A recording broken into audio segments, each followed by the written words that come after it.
ओम सभी को शुभ नमस्ते सज्जनों। आज हम सामवेद के 1397वें मंत्र का स्वाध्याय कर रहे हैं, जिसका शीर्षक है अग्नि संतान का निर्माण मातृगर्भ में।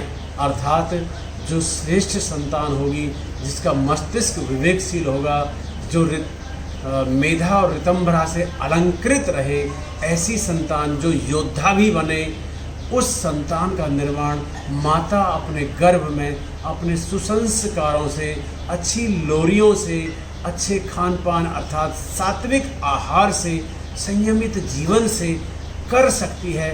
ऐसी संतान का निर्माण उस माता के स्वयं के हाथ में होता है। तो आइए देखते हैं मंत्र में ऋषि जी क्या लिखते हैं। यह सिद्धांत अब सुज्ञात है, अच्छी तरह से पता है, सुज्ञात है कि बालक का वास्तविक निर्माण मातृगर्भ में ही होता है। माता जैसा चाहे वैसा बना सकती है। माता मदालसा ने अपने चारों बच्चों को योग्य बनाया था, जैसा चाहा था वैसा बना दिया। और माता सुभद्रा ने वीर अभिमन्यु को बनाया था। आप सबके सामने यह बात सर्वविदित है। उस समय माता को एक एक क्रिया बच्चे को प्रभावित कर रही होती है। माता कोई भी एक्टिविटी करे, माता का उठना बैठना, सोना जागना, माता का संयम, माता का मनोरंजन, माता का हंसना बोलना, माता के शब्दों का जो चयन है, वो सब एक एक क्रिया घटनाक्रम जो है वो बच्चे के चित्त पर अंकित हो रही होती है, रिकॉर्डिंग हो रही होती है। ऐसा समझ लीजिए।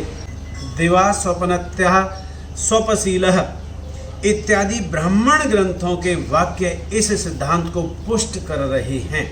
मंत्र कहता है कि मातुः गर्भे, माता के गर्भ में ही बालक पिताओं का भी पिता बन जाता है। माता के गर्भ में ही इतना ज्ञान माता दे सकती है अपने शिशु को कि वो पिता से भी ज़्यादा देदीप्यमान मस्तिष्क वाला हो सकता है।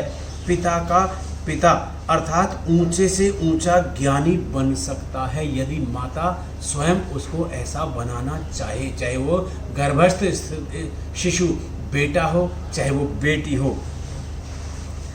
वहाँ इसकी शिक्षा के ठीक होने पर यह संसार में आता है।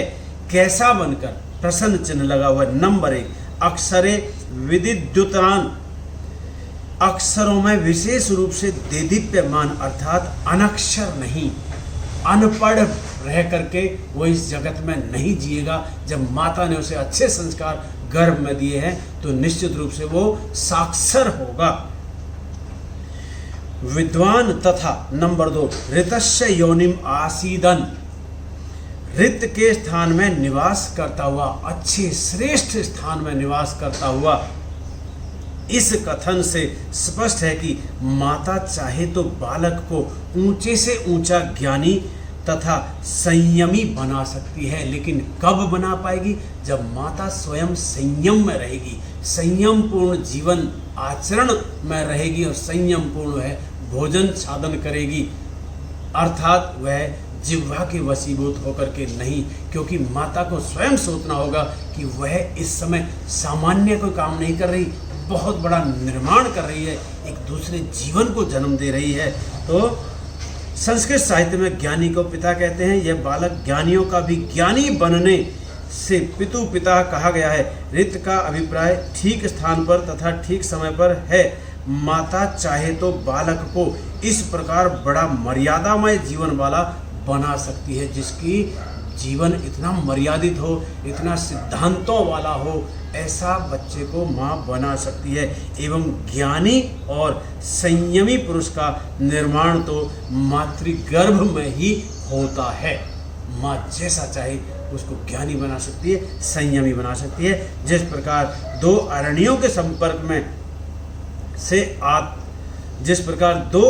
के संपर्क से भौतिक अग्नि की उत्पत्ति होती है। जो अग्नि काष्ठ होते हैं उनके संपर्क में, उनकी रगड़ से जैसे अग्नि प्रदीप्त होती है, वैसे ही माता पिता के संयोग से जो है संतान का निर्माण होता है। उसी प्रकार माता पिता रूप अरणियों से संतान रूप अग्नि का उद्भावन होता है। मातृ रूप अरणि ने इस संतान अग्नि को बड़ा देदीप्यमान तथा ऋत की योनि में स्थित होने वाला बनाना है।